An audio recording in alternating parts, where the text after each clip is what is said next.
I want to talk to you guys about why 2021 and the vaccine push was so successful. Basically, before I start this video, for any of the simpletons that come onto my page, I have a bachelor's in science. My major was molecular biology and biochemistry, and this is why I basically didn't take the you-know-what. But let me show you in case you call my bluff. There it is. There's my degree, full picture, just so you don't think it is photoshopped.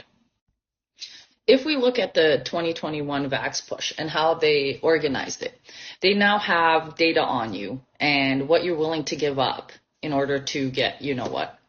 The first wave was voluntary. It was all based on propaganda and how easily you fell for it. They didn't take anything away from you.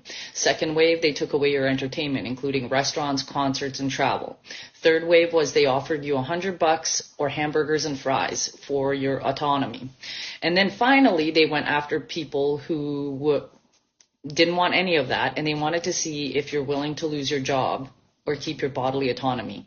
Now, what you're going to find surprising, if you look across all of the data that's available on months and how many people got the you-know-what during each stage, 50% of you did it voluntarily. 50% of you have no critical thinking skills. You never asked any questions. You just did what the TV and the mainstream media told you. That's the sad part. 20% did it for basically food and entertainment. You wanted to go to restaurants because you're too lazy to cook at home. You're too lazy to have your friends over for a beer. That is the honest truth. And then the last push was actually the smallest, for work.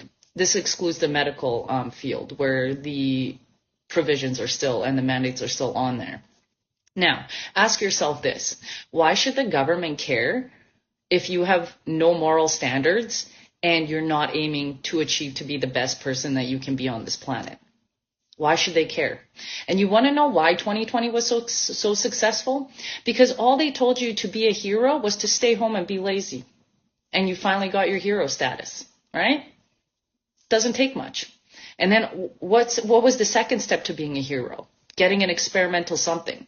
And you know what's really weird? I looked into the CEO, Pfizer CEO. The guy has a PhD in veterinary sciences. Veterinary sciences, right? But you fell for the propaganda. And then they use that 50% to turn on the rest of the people to try and do a push. So now ask yourself, if you're too lazy to actually make a change in your own life and in your own community, why should the government take care of you? Why should the government care? And this is why we're in the mess that we're in. It has to start from within here for the change in order to make a difference in the world.